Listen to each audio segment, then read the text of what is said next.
የተረት አባት ታደሰ አሰፋ ይባላለሁኝ። በሌዊ ሪዞርት ተረት ቤት ውስጥ እንግዲህ ቢያንስ 13 ዓመት ቆይቻለሁኝ። እንደዚሁም በትምህርት ቤቶች ደረጃ ቢያንስ 3 ትምህርት ቤቶችን ተረት በህፃናት አስተምራለሁኝ። ቢያንስ 4 ዓመቴ ነው። በጣም ደስተኛ ነኝ። እዚህ እንደምታዩት ቅድመ አያቶቻችን በእንዲህ አይነት ቤት ውስጥ ሲኖሩ የመደብ አልጋ አለ፣ ትራስ በርኩማ ይኖራል። የአባት የእናት ይለያል። የእናት በርኩማ ከስር የቅቤ ማስቀመጫ ያለውና ውበት ያለው ነው። እንደዚሁም የከብት ቆዳ ተለፍቶ እንግዲህ ቁርበት ላይ ቡልኮ ይነጠፋል። ቤተሰብ እንግዲህ በአንድ ቤተሰብ በእንዲህ አይነት መልክ ይኖራል።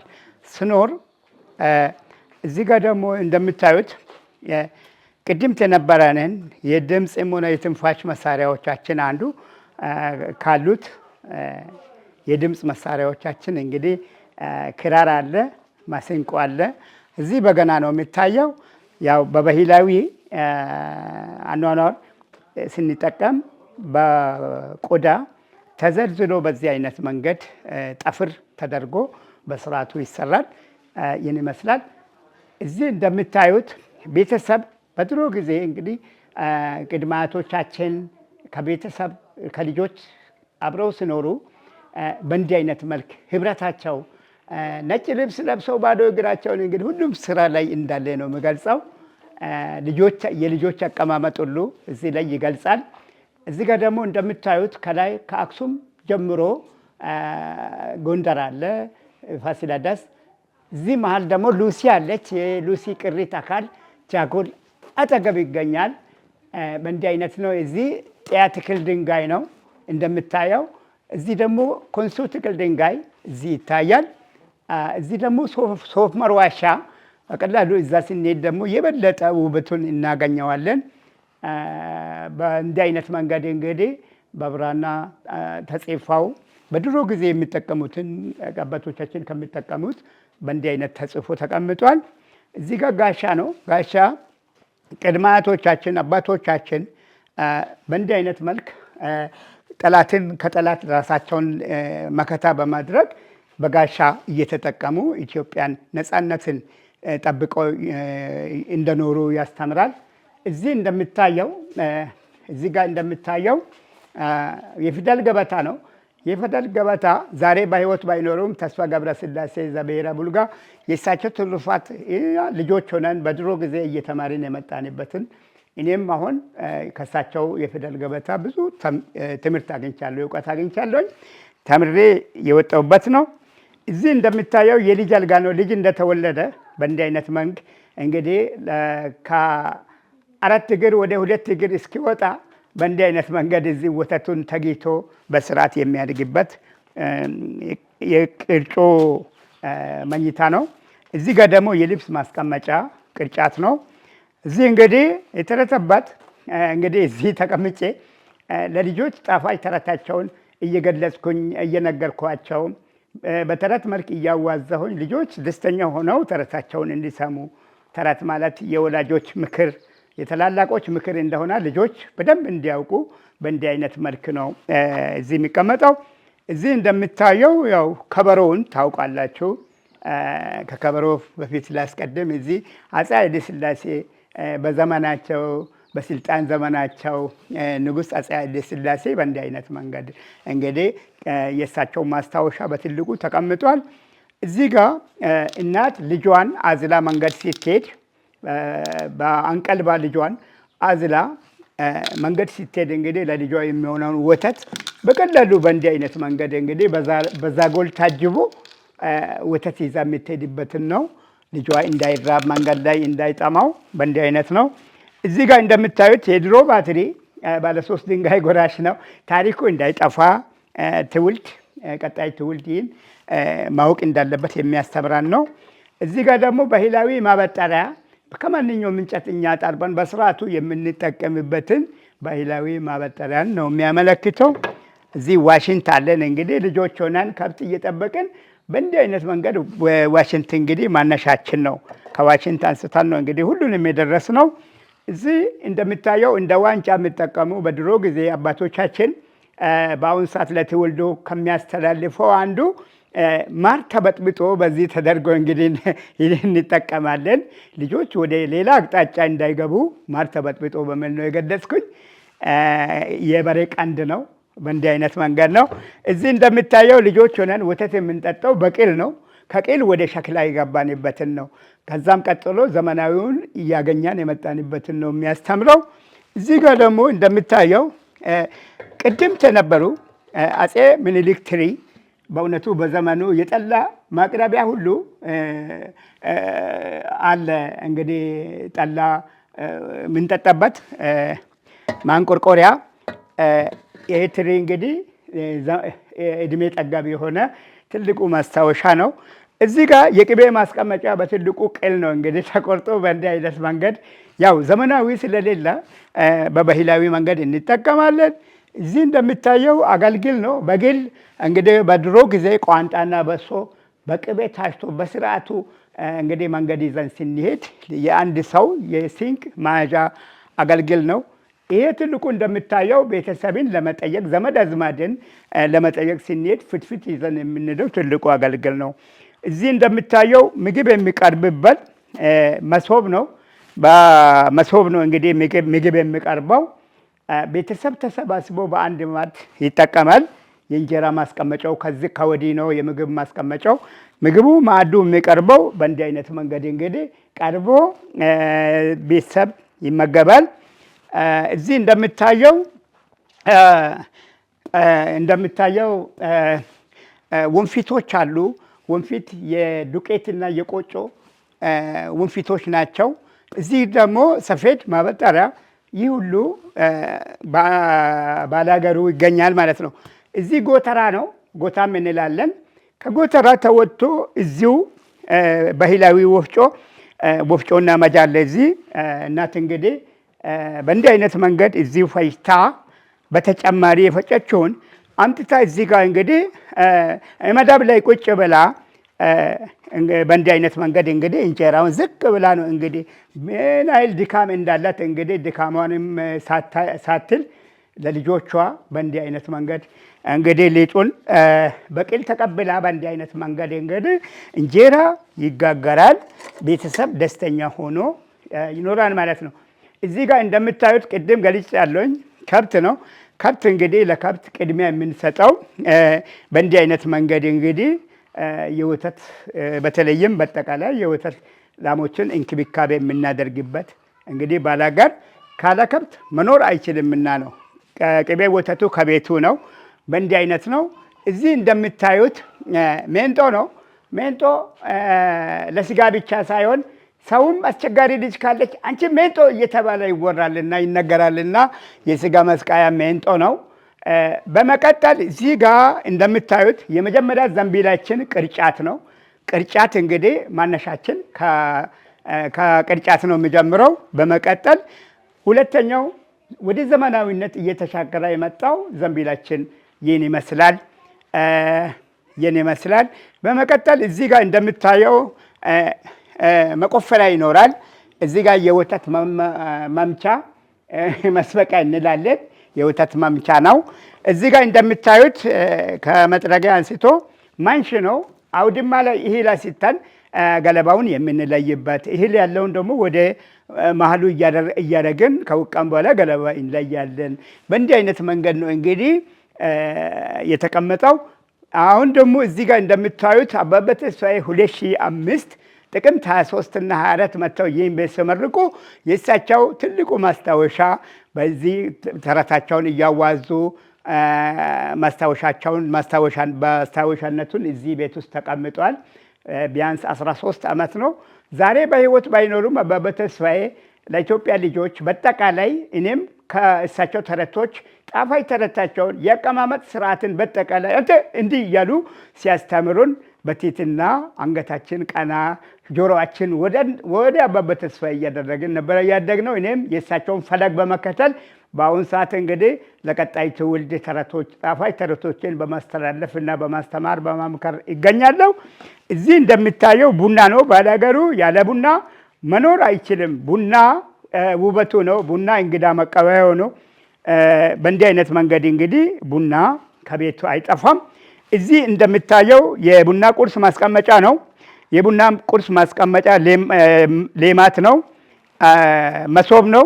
እዚህ ጋር የሚታየው ሌማት ነው። ሌማት እንግዲህ ለቡና ቁርስ ማቅረቢያ ነው። በእንዲህ አይነት መንገድ እንግዲህ ባህላችን ይህን ይመስላል። በመቀጠል ተረስቶ እንዳይቀር ኩራዝ ይኖራል፣ ፋኖስ ይኖራል፣ ማሾ ይኖራል። ማሾ እንደውም በሶስተኛ ደረጃ እየመጣ ነውና ከዛ ወደ ማብራት እያልን የሄድንበትን ነው የሚያስተምረው። ቤቱ እንደዚህ ጠቀርሻ የሚመስለው እንግዲህ ባላገሩ ጭስ ውስጥ ቤቱ በቃ በጭስ በእንዲህ አይነት መንገድ ተውቦ የተቀመጠ ነው። እንዳረሳ እዚህ ጋር እየቀራል አለ። ገበሬው በእረፍት ሰዓቱ እርሻ ያርሳል፣ እርሻውን ያርሳል። በእረፍት ሰዓቱ ደግሞ በእንዲህ አይነት መንገድ ያስቀምጣል ማለት ነው።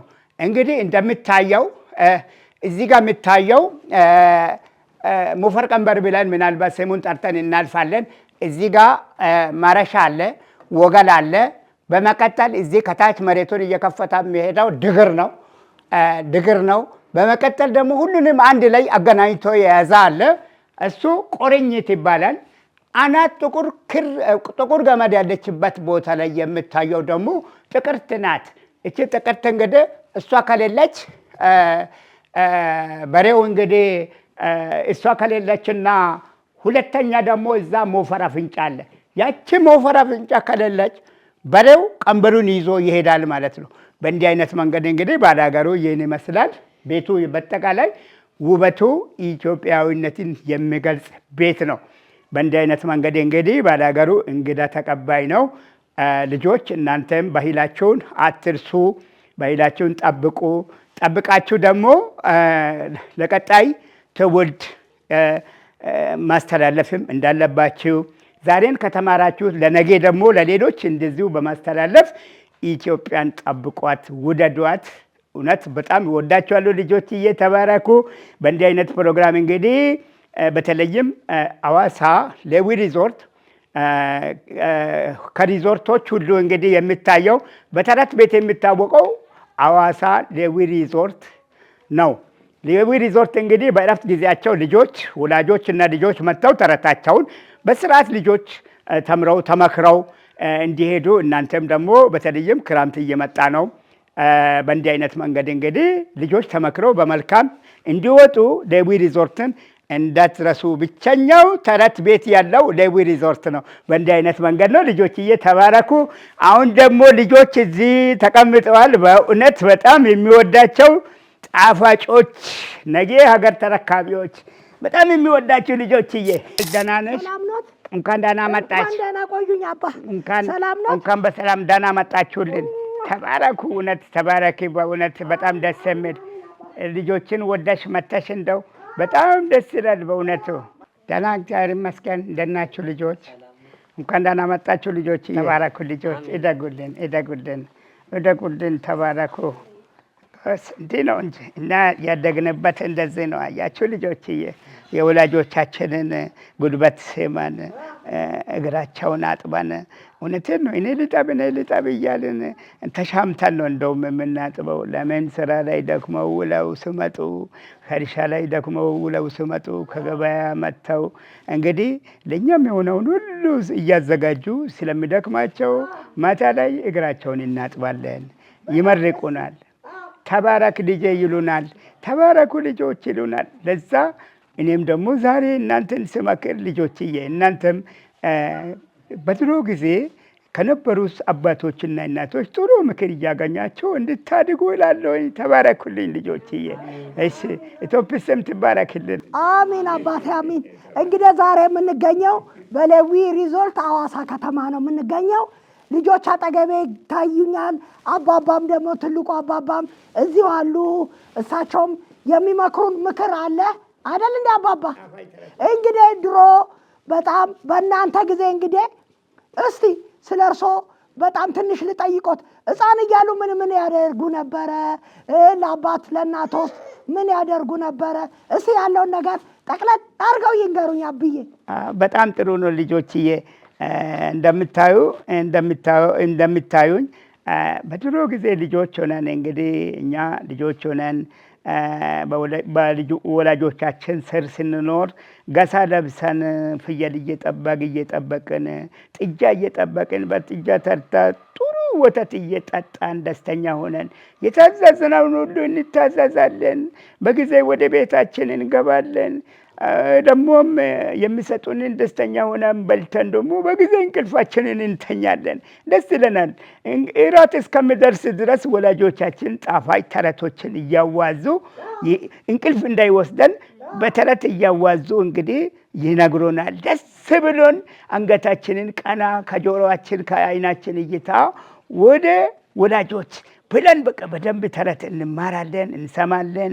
ተረት ማለት እንግዲህ የወላጆች የአባቶች የድሮ ሰዎች አባቶቻችን ደግሞም የወላጆቻችንን ተረት ይዘን ነው። እንግዲህ ተረት ማለት የወላጅ ምክር ነው። ልጆችዬ እናንተም ብትሆኑ እኔ እንግዲህ ባዶ እግሬን ጫማ እንኳን ሳይኖር ሩቅ ትምህርት ቤት እንግዲህ የፊደል ገበታ ይዘን የኔታ እንግዲህ ዙሪያውን በጉልቻ ድንጋይ ቁጭ ብለን እንግዲህ ፊደል ስንቆጥር በደንብ ካልቆጠርን እንደው ባርጩሜ እንደው ላጥ እያደረጉን ነበረ መክሮን የሚያስተምሩን። በእንዲህ አይነት እንግዲህ እየተማሪን መተናል። እናንተም ደግሞ ዛሬ ስትማሩ ወላጅ የምለውን መስማት ደግሞም ወላጅ የወለዱ እናትና አባት ብቻ አይደሉም፣ መምህራኖች፣ የእውቀት ማህደሮች ማክበር ያስፈልጋል።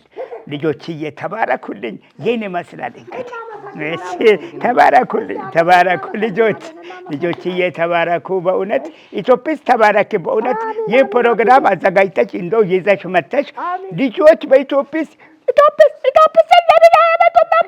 እያሉኝ እኔን እያስጨነቁኝ እንደው በድንገት ዛሬ ሳገኝሽ እንዴት ደስ ብሎኛል መሰላሽ።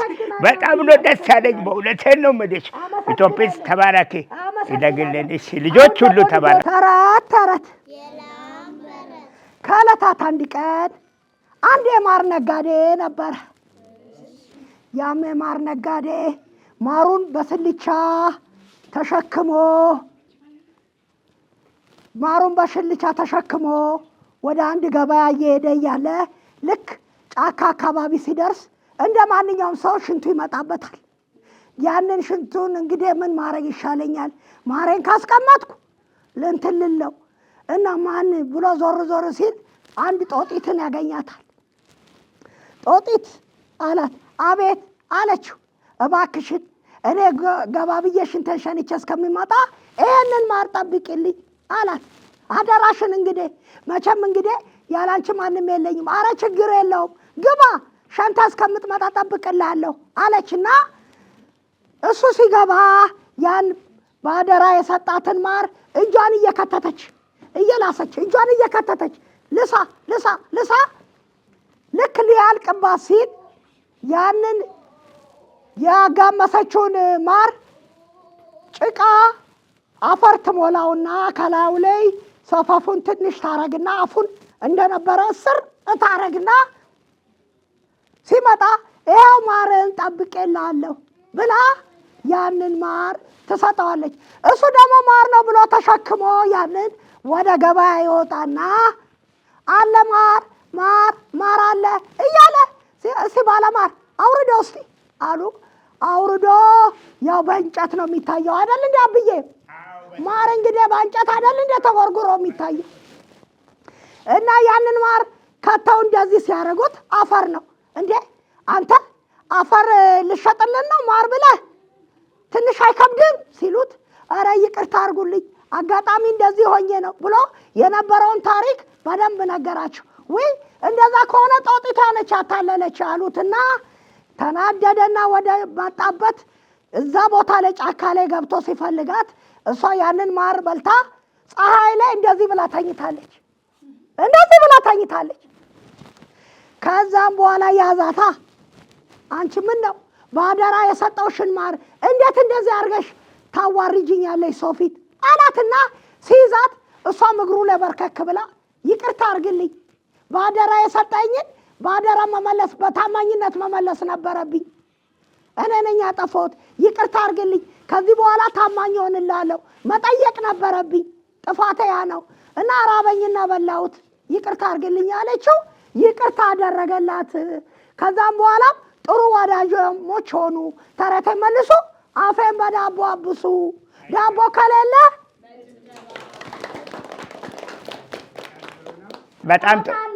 በጣም ጥሩ ነው። በሌላ ጊዜም ኢትዮጲስ ምን ጊዜም ከኢትዮጵያ አጠፋም ከልጆች ጎን ናት። እኛም እንግዲህ እድሜ ሰጥቶን እንግዲህ እንቆያለን፣ እንኖራለን። ጣፋጭ ተረት ለትውልዱ እናቀርባለን። በቀጣይ ጣፋጭ ተረቶች እስክንገናኝ ደህና ሁኑ ልጆች።